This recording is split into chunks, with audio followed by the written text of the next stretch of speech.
Welcome to Greg Ducharme Golf. I am Greg Ducharme, and this is your Tour Championship preview. That's right. It is the last event on the PGA Tour schedule for 2026.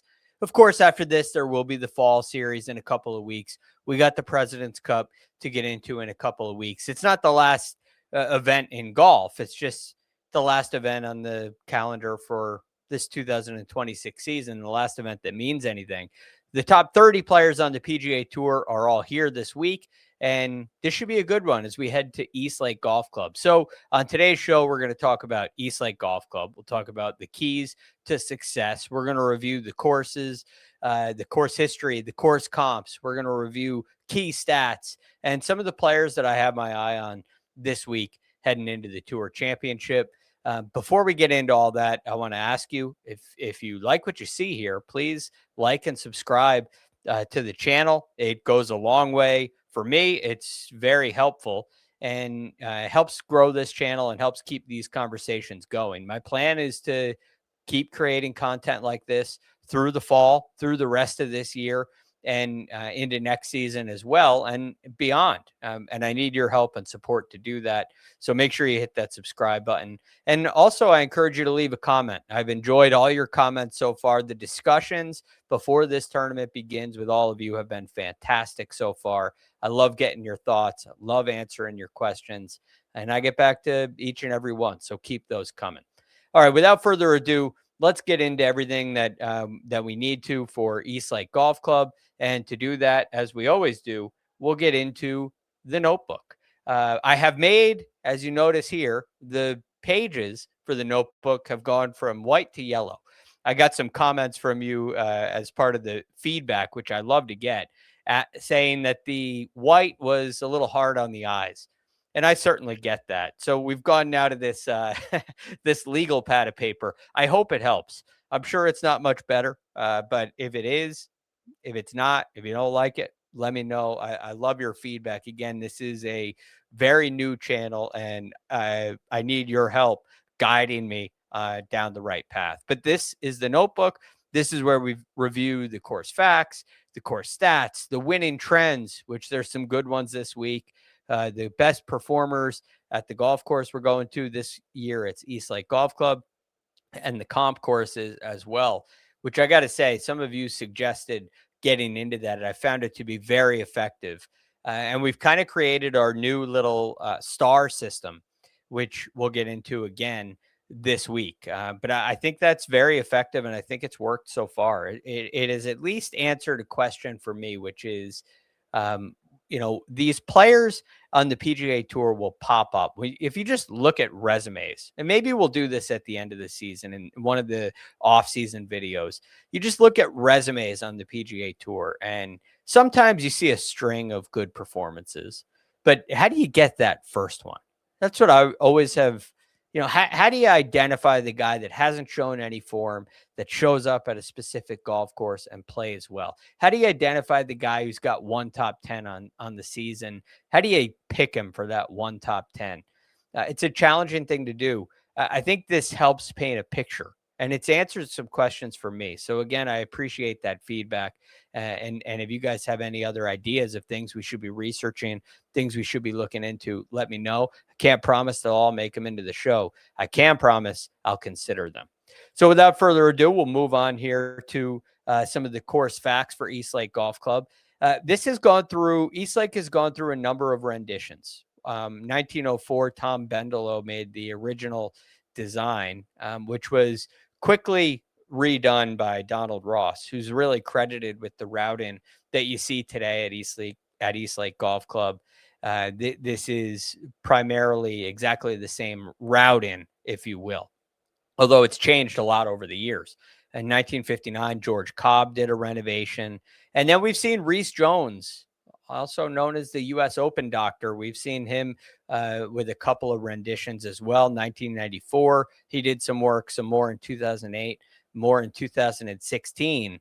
But the rendition you'll be looking at this year is the work of Andrew Green, who came in and did a big restoration kind of trying to bring it back to that 1913 Donald Ross design. He used a number of aerial photos and was able to recapture some green space and shapes. You see a lot of squared off edges and cool bunkering. And that's all the work of Andrew Green, who also did the work at Oak Hill before the PGA there, and a number of other notable golf courses. I probably should have looked into this before the show. I believe he also redid Congressional, which we haven't seen yet. But a lot of great work for Andrew Green so far. Highly respected architect in the industry, and part of that is what he did here at Eastlake, which has been generally, well accepted, if you will. Now, looking at some of the stats here, these are really more facts, I should say. It's a par 70, 7,400 yards, just over 7,400 yards. The greens are big. They've gotten bigger. Andrew Green had a lot to do with that. 6,238 square feet on average, which is large. They are Tiff Eagle Bermuda, which is the same surface we saw at the Wyndham Championship in Memphis, I should say, which is just a phenomenal surface. Tiff Eagle Bermuda, if you ever get a chance to putt on it, is like a pool table. These are not the days of old Bermuda grass greens when you could hear the ball rolling on them. I remember the first time when I went to, I grew up in upstate New York. I went to college down in Myrtle Beach, coastal Carolina. And that was the first time I experienced Bermuda grass greens. And I was like, what is this? What is this surface I'm putting on? You had to learn how to read the grain and all that. Well, Tiff Eagle Bermuda is a totally different experience. It may be the best surface to putt on in the game when it's properly maintained, like it is here at Eastlake. Fairways are zoysia grass. Say that 10 times fast. Zoysia grass. That's similar to what we saw last week. It was a zoysia grass we saw last week in the fairways at the BMW Championship, although the greens were bent grass last week. Zoysia also was in the fairways in Memphis at TPC Southwind. The rough is we'll just call it a Bermuda rough. Tiffway 419 Bermuda, if that means anything to you. And this rough has been penal over the last couple of years. It's something you definitely want to avoid, and it can wreak a lot of havoc on players, even if it's not that long. 3 inches of Bermuda rough goes a long way and can definitely create an issue. There's water in play on 8 holes here. It's not really in play all that much. Perhaps on the par 5 18th, if you're laying up, it is in play, but only 25 balls in the water in 2025. Remember, it is only a 30-player field. So, that's not a significant number, but it's not insignificant either. There's water out there you got to pay attention to, but nothing like last week and the last 2 weeks, I should say. Nothing like the 3M Open or anything like that. There's just some water to be mindful of out there, but it is avoidable. Now we'll get into some of the stats here. These are the scoring averages since 2020, and you can see they're all right around that 68, even sometimes below 68, more than 2 under par. And you can see the rankings there. Last year, the 44th hardest course on tour. I mean, that's like the 6th easiest course.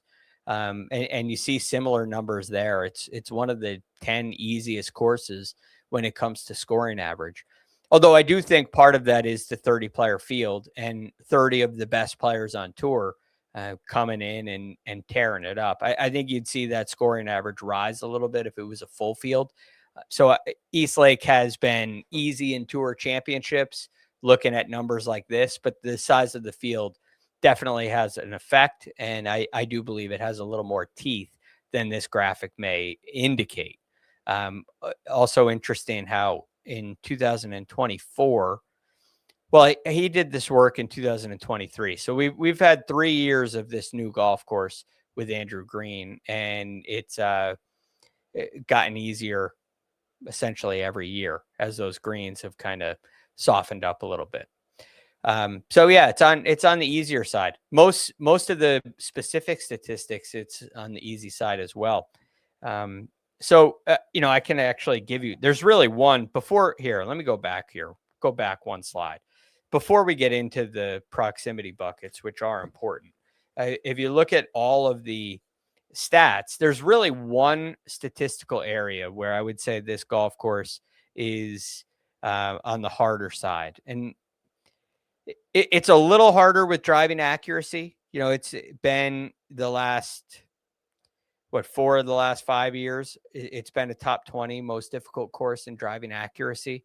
Last year, however, it was 41st. So, it can be hard to hit the fairways here. But the rough proximity is a big challenge. It's on the easier side in fairway proximity, similar to all these other numbers you're looking at in the 40s and 30s as far as difficulty is concerned. But the rough proximity in 2024 was the hardest on tour. Last year was the 4th hardest. In 2020, it was the 5th hardest. In 2021, the 10th hardest. So hitting it in the rough is a big penalty here. And it makes a big difference in your proximity if you're in the rough or in the fairway. That's definitely the hardest aspect of this golf course. You're not going to see a high percentage of 3 putts. Guys are going to get up and down from around the greens when they miss.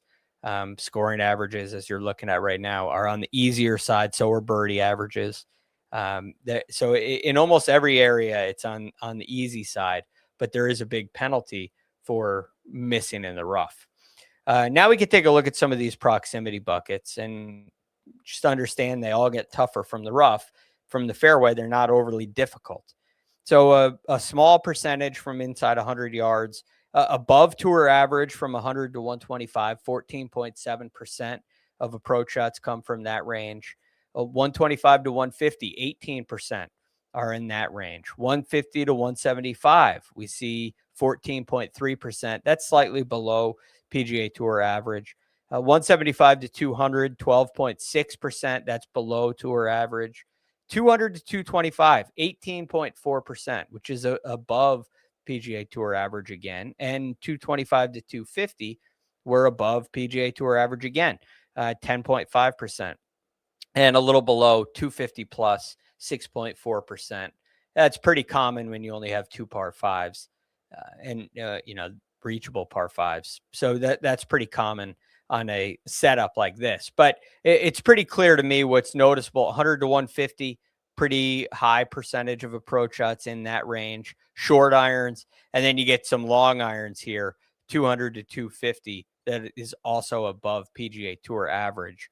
150 to 175, 150 to 200, we'll say there's still a significant number of shots in that range, but fewer than we normally see. So yeah, short irons and long irons, mid irons.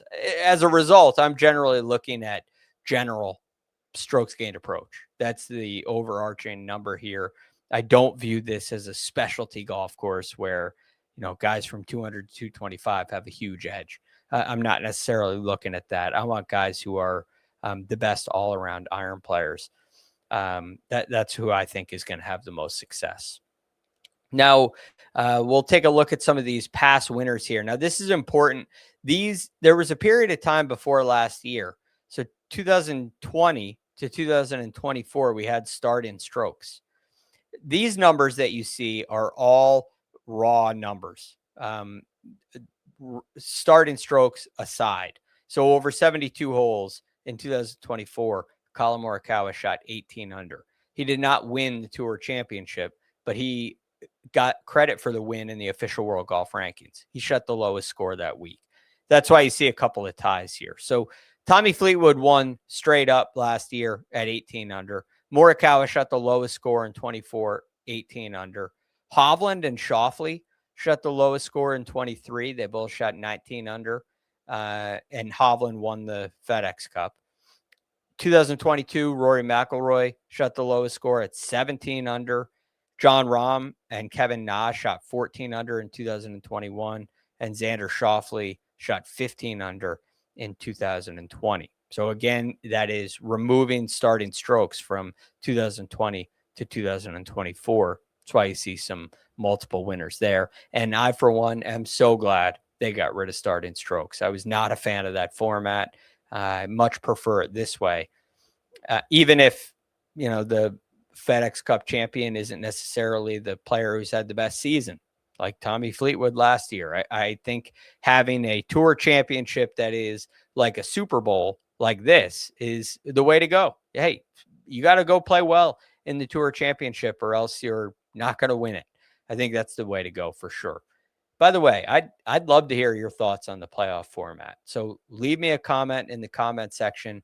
Let me know what your ideal playoff system is. And perhaps in an off-season episode, we can get into that and I'll share some of my thoughts because I have some big ideas on that. But that topic is conversation for another day.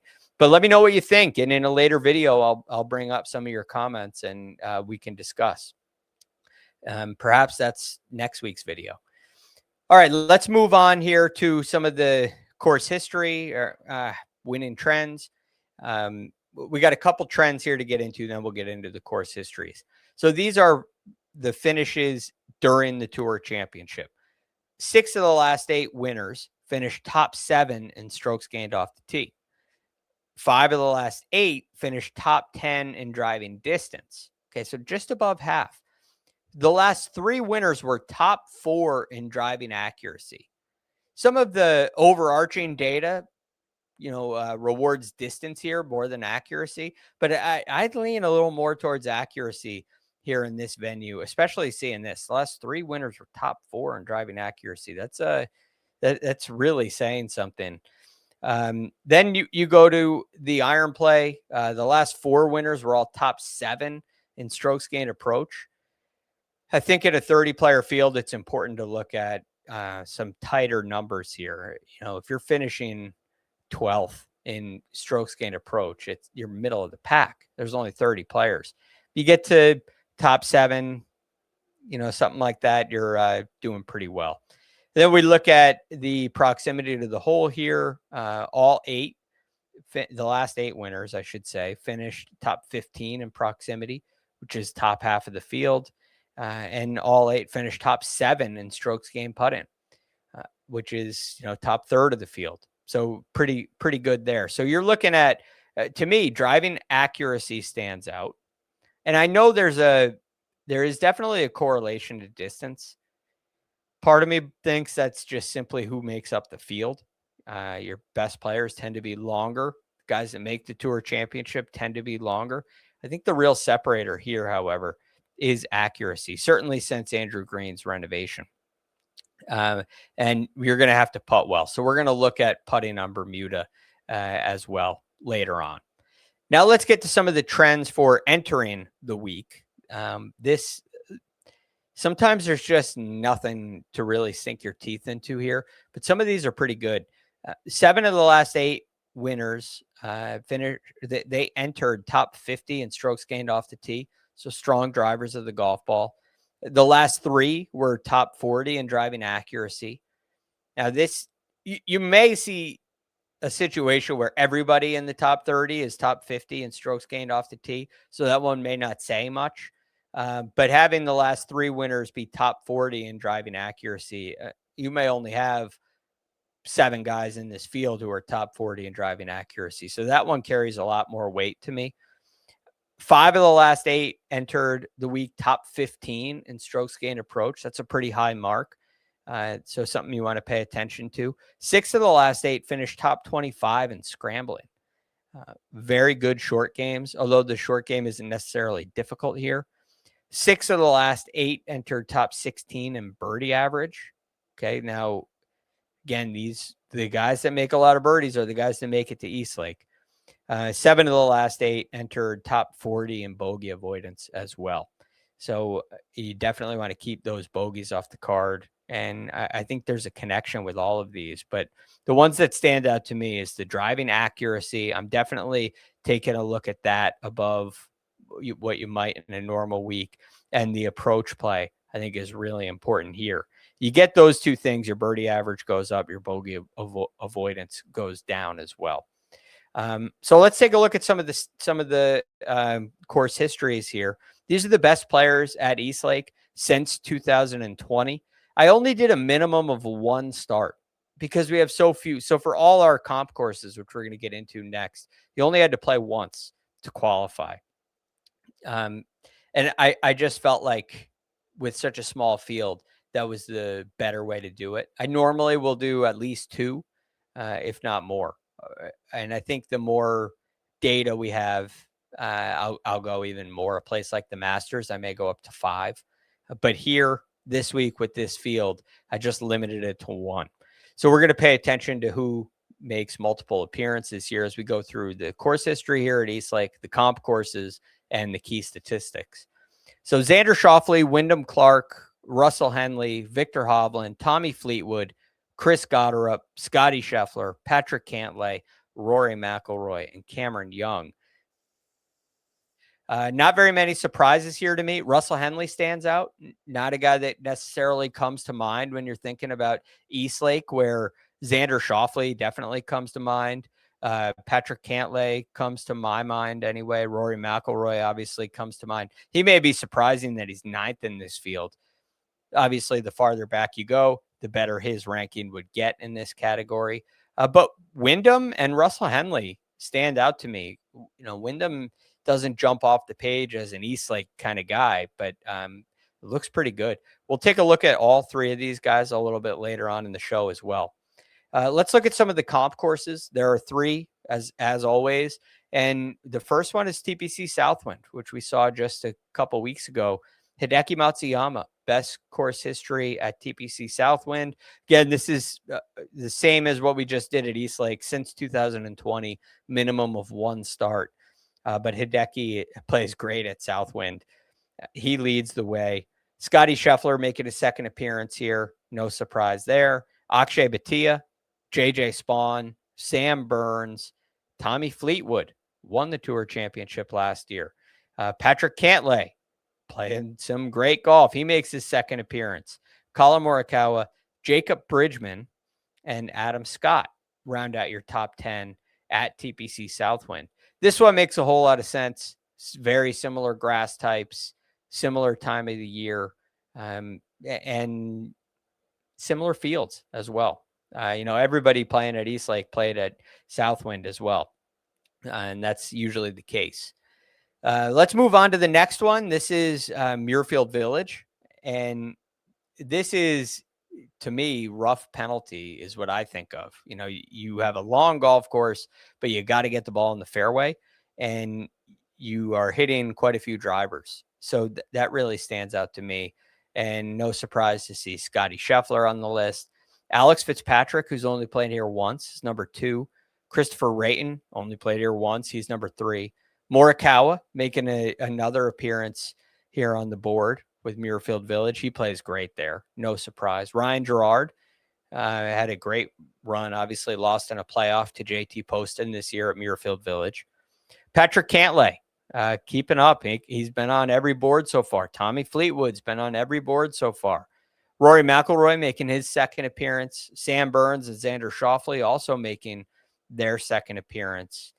No real surprises here, considering I only required 1 minimum start. Alex Fitzpatrick and Christopher Rayton were playing great at the time. And you know what Ryan Gerard did this year. So that's why they're not surprising considering the way I did it. And everybody else on this is really a who's who. But as you can see, we are keeping track of how many times these players have popped up, which is more important to me than each individual page. The next comp course is Caves Valley. We only have 2 data points on this, 2025, 2021. These were both BMW championships. Patrick Cantlay won at Caves Valley in 21, so he makes another appearance here. Robert McIntyre on top of the list, came in second last year at Caves Valley behind Scotty Scheffler. Tommy Fleetwood, been on every page so far, 3 stars for him. Sam Burns making a third appearance, 2 stars for him. Scotty Scheffler, every page so far, get used to it. Ludwig Oberg is 5th. Rory McIlroy making a third appearance. Patrick Cantlay earning a 3rd star with his 4th appearance on the board. Cam Young, 2nd appearance. Victor Hovland, 2nd appearance. And first time we've seen Matt Fitzpatrick so far. He rounds out the Caves Valley course history at number 10. Now we get on to the statistics. And as always, we start with the strokes gained total over the last 24 rounds. Scotty Scheffler leads the way. Surprise, surprise. 4th star for him. Hideki Matsuyama. Hideki should have a star here. So that's my mistake. We got to remember at the end on the summary page to add a star for Hideki. But that he was also on the TPC South. Add one for him. I'm sorry, this is a lot to this. These stars are great. They take a lot of time, and I stared at this page going back and forth for a long time. So I apologize for that mistake. If you see any others, feel free to point them out. Wyndham Clark making a second appearance. A fourth appearance for Sam Burns, earning his third star. Matt Fitzpatrick, back-to-back pages. Chris Goddard popping up again. Colin Morikawa earning a second star. There's Tom Kim. First time we've seen him. Patrick Cantlay, keeping up with Scotty Scheffler. He's been on every page so far. They're the only two. And Victor Hovland earns a second star here as well. This is an important one. These are just simply who are the best players over the last 24 rounds. That's 6 tournaments. So it's a good, it's recent, but it's also healthy. You're not getting outliers from guys who popped up once and won. I think this is a really good measuring stick. Last 6 tournaments or so, assuming you don't miss any cuts. So now we're going to move on to the off the tee performance. I do think this is important. I have 2 off the tee charts here. You got Rory McIlroy getting a third star, Chris Goddard getting a second. There's Scotty Scheffler again. That's 5 stars for him in 6 pages. Pretty good. Cameron Young getting a second star. Ryan Gerard earns a star. Xander Schauffele, second star. Hideki Matsuyama, that should be 2 stars for him, remember. Colin Morikawa, 3 stars. Christopher Rayton gets a star. He was also on the Muirfield Village chart. And Gary Woodland comes in at number 10, fresh off a great week last week. Now we go ahead to the driving accuracy portion. I did both of these because I think strokes gained off the tee kind of takes care of distance. We don't need to look at who the longest players are in this field. Everybody's long. There are some shorter hitters you may pay attention to, but Tommy Fleetwood was the shortest hitter and won last year. So I'm paying almost no attention to distance. I love looking at strokes gained off the tee. Gives you an idea of who the great drivers are and definitely has a huge distance component to it. But I did want to break it down and see who's hitting the most fairways in their last 24 rounds. And to my surprise, it's Hideki Matsuyama leading the way. Again, that should be a third star for Hideki, which I believe I didn't make another mistake. Yeah, he had 1 here. He should have had 2. So here he's got 2. He should have 3.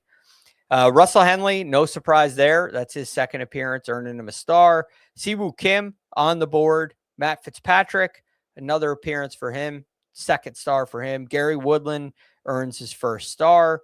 Both of them coming in the driving portion. No surprise after seeing the way he drove it last week. Colin Morikawa earns a third star. Tom Kim earns a star. Victor Hovland, 3 stars for him. Jacob Bridgman gets a star. Patrick Cantlay, again, a 5th star for Patrick Cantlay, which right now, if you're keeping track, ties him with Scotty Scheffler because Scotty Scheffler is not on this page. First one we've seen. So we'll have to keep track of who earns the most, and we're going to. Now we'll get into some of the approach play. These are the best iron players in the field over the last 24 rounds. Sam Burns leads the way, earning his 4th star. There's Patrick Cantlay earning a 6th. He hit the ball so well last week. Led an approach, led tee to green. That was a phenomenal performance from him. Scotty Scheffler, in a down year with his irons, is still 3rd in this field over the last 24 rounds. That's a 6th star for him and Cantlay. Tom Kim gets a star. That hasn't gone anywhere. Colin Morikawa earns a 4th star. Siwoo Kim gets his 1st. Victor Hovland gets his 4th. Hideki Matsuyama gets his 3rd, which should be his 4th. Matt Fitzpatrick gets his 3rd. And Justin Rose makes a 1st appearance. There's a summary page at the end that has all 30 players on it and how many stars they earned. You'll see that momentarily. So if you're losing track, don't worry. You can always rewind. It's a YouTube video, but we are going to summarize momentarily. Now we take a look at the best putters on Bermuda grass greens. Remember that trend. These guys they all have putted very well. All 8 winners, guys shot the lowest score here. They have all finished top 7 in strokes gained putting for the week. So I narrowed it down to the best putters on Bermuda because they really didn't enter the week necessarily with great putting stats. You know, you got a guy like Colin Morikawa, who was 63rd in putting. Hovland was 61st. You got John Rahm, who was 48th. Kevin Na was 94th. Xander Schauffele was 57th. So it's not necessarily a really strong correlation, but they do putt well. So the way that I find out who's going to putt well this week is looking at specifically who putts well on Bermuda greens. Akshay Bhatia leads the way there. First star for him. Wyndham Clark, that's a scary thought. He's second in this field on Bermuda greens and putting, well, pretty well over the last 4 months. Jacob Bridgman is third. He leads the PGA Tour in strokes gained putting. Maybe Bermuda is not the best for him. Scotty Scheffler, fourth. That is a scary thought for the rest of the field. You know, we looked at him heading into the BMW Championship, and I believe he was 6th on bent grass greens. Now you see him 4th on Bermuda greens. Look out. And you know what he did last time he was on Bermuda greens? Gained nearly 9 strokes at the FedEx St. Jude.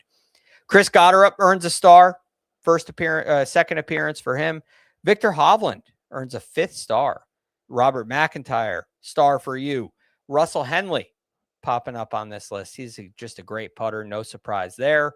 2nd star for him. Ludwig Oberg earns a star. Didn't expect to see that in the putting for him.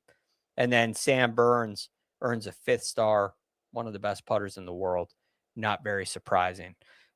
So Bridgman has my attention with 2 stars and the putting performance. Hovland, that looks like a potential uptick on the greens for him. You know about Henley, you know about Burns. Scotty Scheffler, this is a big deal for Scotty Scheffler. And for Wyndham Clark, this is a big deal as well. We'll talk about him a little bit later on the show as well. So here's the summary. Remember, we got, Scheffler earned 7 stars. Cantlay earned 6. Hovland and Burns earned 5. Morikawa and Matsuyama earned 4, although this says Matsuyama earned 3. I missed one, so he's up there to 3. The 3-star winners are Matt Fitzpatrick, Rory McIlroy, and Tommy Fleetwood. 2 stars, you got Tom Kim, Jacob Bridgman, Wyndham Clark, Russell Henley, Cameron Young, and Xander Schauffele. 1 star, Siwoo Kim, Akshay Bhatia, Ludwig Oberg, Robert McIntyre, Chris Gotterup, Gary Woodland, Chris Rayton, Ryan Gerard. On the board, but no stars, you have Spawn, Adam Scott, Alex Fitzpatrick, Justin Rose, and we never mentioned Minwoo Lee, Alex Smalley, or Ryan Fox. I'm sorry that's getting cut off there. I don't know. There you go. Minwoo Lee, Alex Smalley, Ryan Fox. That's all 30 players on this page. And Scheffler, Cantlay, Hovland, Burns, Morikawa, these are the big-time earners on this chart. Definitely names you're going to want to pay attention to. But considering that there's only 30 players in this field, I don't want to spend too much time going through, we usually go through 10 players. We're not going to do that today. It's just, that's a third of the field. But I do want to start and go right to, I believe, one of the more interesting players in this field, and that's Xander Schauffele. Now, I'm not fully committed to Xander right now. Ahead of him, you have Rory McIlroy and Scotty Scheffler. It's really hard for me to stay away from both of them. But, in a really small field like this, do you take the chance and fade Rory and Scotty? And that's ultimately the question. If you played either of them, I could never argue against it. Scotty Scheffler probably wins, and he'll be fine. Rory loves Eastlake. He probably plays great. You saw him come in 3rd place last week. Scotty finished tied 12th last week and had hand, foot, and mouth, for crying out loud. He's going to be fine this week. But I think a lot of people are going to know that. So from a fantasy golf perspective, do you fade both of them and go to Xander? Could be an interesting option. It's something I'll be thinking about as the week progresses. But this is why you'd go with Xander. This was a disappointing performance from him last week, especially on the greens. He's been struggling on the greens this season a lot more than typical. Did putt well in Memphis, which is those Bermuda grass greens. Gained 3 strokes there. I really like that. Maybe he comes back here to Eastlake and putts well. But look at this.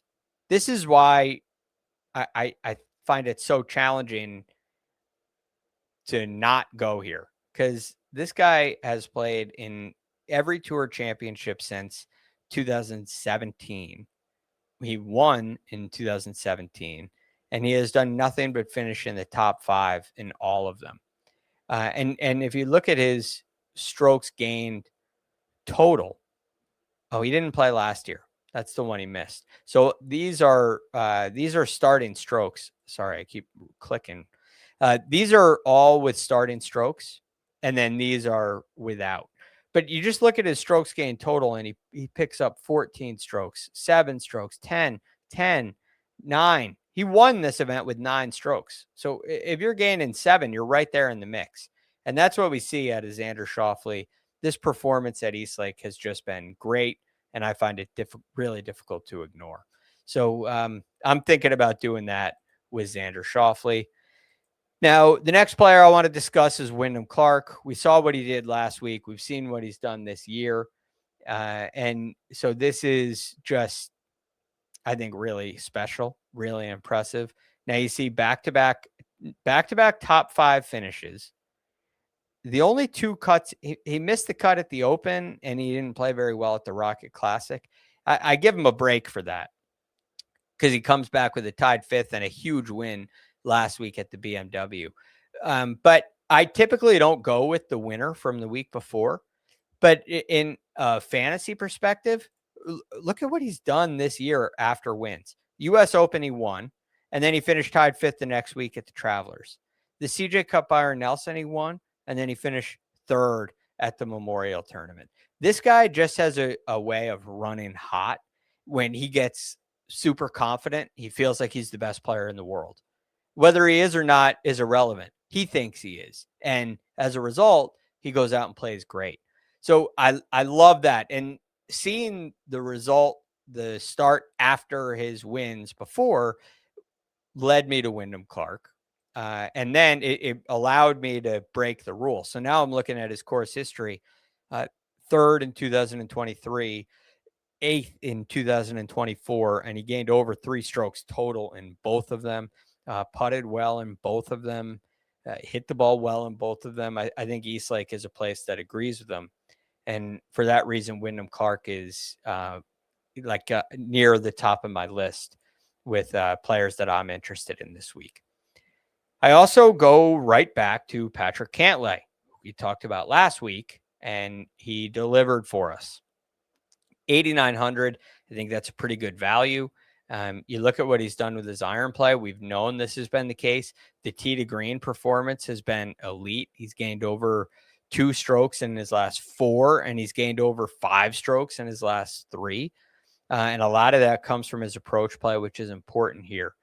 Now, his history here is not quite like Xander Schauffele's, but it's pretty darn good. Tied 2nd last year. That's with no starting strokes. Gained 6.2 strokes. 2023 gained 4 strokes. Ends up in 5th. That was with starting strokes. Gained 5.8 strokes in 2021. He led going into that week with starting strokes and won, but he did not shoot the lowest score that year. So there have been signs of some really good performances at Eastlake from Patrick Cantlay, and I think he's playing as well as he has in a long time. The one thing we're leaning on here is the putter. This was a terrible putting performance at the BMW. We're definitely hoping there's some kind of uptick in the putt with the putter for Patrick Cantlay. If we get it, he'll win. Plain and simple. He's hitting the ball that well. Speaking of guys who hit the ball really well, Colin Morikawa is next. He's only 8,100. think that's a really strong value. It always hits his irons well. You're now talking about 5 straight events where he's gained 2 or more strokes approaching the green. His driving has been pretty good as well. He's gained over a shot in 5 out of 7 events off the tee, including over 2.5 last week. I think that's a really good sign. What I'm really admiring and have been for a while is this putting performance. He's gained over 2 strokes putting in 6 out of his last 7 events. This is a long stretch of highly successful putting. Here's the one problem, the one concern. He lost 4 strokes putting in Memphis on Bermuda grass greens.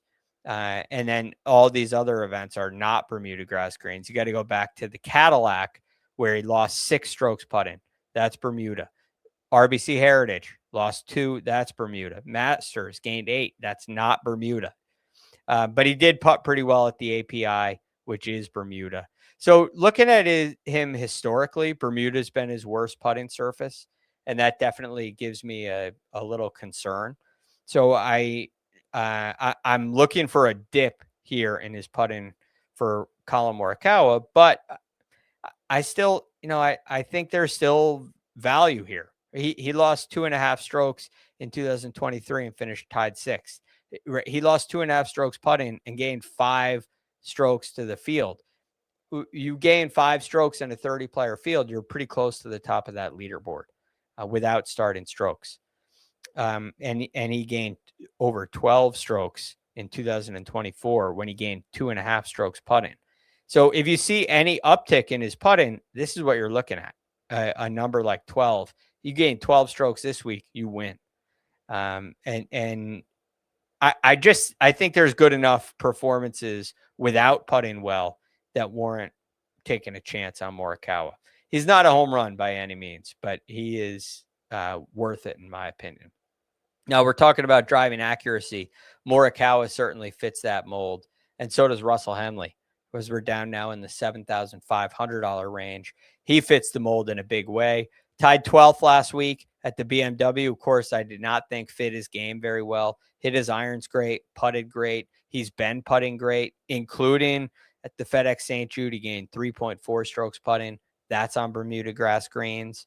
And he's been putting well everywhere, whether it's across the pond, whether it's on a mix of bent and Poana, whether it's just pure bent. He's putted great on all surfaces lately, which he generally does.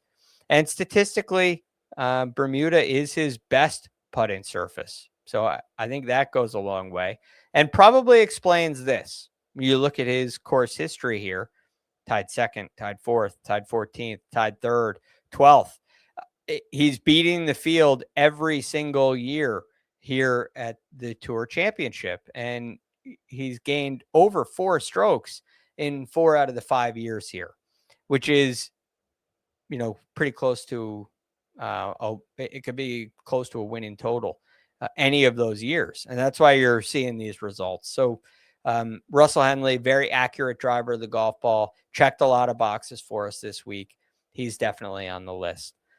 And I think he's at a great price coming in at $7,500. Definitely paying attention to Russell Henley. Now we go to the $6,000 range where there are 2 players. These are out of order, but I'm interested in Adam Scott down here. I think Adam Scott has played very well. See, he's driven the ball well. You got a couple of nice finishes in a row, 3 straight top 16 finishes, driving the ball well in all 3. That goes a long way. Hitting his irons really well in 2 of them, like the Open Championship and last week at the BMW. And the putter was really poor last week on the bent grass greens. It was really good in Memphis on the Bermuda grass greens. So we'll take a look at what he does historically. And Bermuda, not great. But when we go up to his course history, he's putted pretty well at the Tour Championship, at least in, recent starts for him. His last 3 starts, he's gained strokes putting. This is 2024, so that is the Andrew Green greens, gained 5.8 strokes putting. You see the tied 4th there. He also has a 6th, a tied 8th, a 9th, a tied 9th. These are all a long time ago, but nonetheless, Eastlake is a place that agrees with them. In fact, he won here back in 2006, gaining 14 strokes. But definitely a good value option if you're asking me. Now we go to one last player that I'm interested in this week. And this is, I think I like Adam Scott more than Tom Kim down here. I think there's a world where if you do fade Scotty and Rory, you can play both of them, or you could play neither of them, and you can stop in the 7K range. There's definitely a way to do that this week. But I think Tom Kim has the potential to put up a great performance. This iron play has been elite, except last week at the BMW, perhaps a little too long, little longer approaches, maybe didn't agree with him much. But FedEx St. Jude Championship, again, great putting performance on Bermuda, great putting performance on Bermuda at the Wyndham as well, where he finished tied 5th. That going along with this iron play, which he's 4th on the PGA Tour for the year, and it's looking great. Bermuda, not his best, kind of right there in the middle, typically puts better on the bent, but has done well on Bermuda recently in these last 2 starts, the Wyndham and FedEx St. Jude. He's obviously won at the Wyndham before too, so he putted well when he won there as well. So I think there's a lot of upside for Tom Kim, a guy that hits a lot of fairways, a great iron player, and shown some proficiency in bent grass putting as well. So I do think that you have a lot of great options this week, 30 players. The key is, if you're playing fantasy, is how you're going to get different with just a 30-player field. You are going to have 1/5 of the field on your roster. So how do you separate yourself from everybody else? It's a hard thing to do. And that's why I'm a reluctant advocate of fading Scotty and Rory. I think looking at a Patrick Cantlay and a Wyndham Clark and a Russell Henley, you build a lineup around those guys. Maybe take a chance on a Colin Morikawa as well. You have a lot of upside with a pretty good chance of being pretty different. So that's definitely food for thought, something to keep in mind. The betting board is a different animal. It's hard for me to get away from Scotty. I do think he's going to win. So yeah, that's this is a tricky one in those games kind of situations, but hopefully all this information here helped you get an idea of who plays well at Eastlake, who plays well on the similar courses, what are the key kind of statistics, leaves you with a lot of options to choose from. So that is all we have for you here on Greg DuCharme Golf today. I want to remind you, if you would, it's very helpful if you like and subscribe to the channel. Leave a comment in the comment section. Couple good topics to bring up. One, what's your ideal playoff format? Let me know your thoughts. In a later episode, I will answer some of those comments as we discuss what I believe is the ideal playoff format. That will come along in a later video. And also let me know your thoughts here on Eastlake and the Tour Championship. Who do you think is going to win? Who do you have questions about? We can get into all of that in the comments later, and I really look forward to it. You all have done just a great job interacting with me so far. It's been really fun. So that's all we have for you here on Greg DuCharme Golf today. I am Greg DuCharme. Thanks so much for watching. We'll talk to you again soon.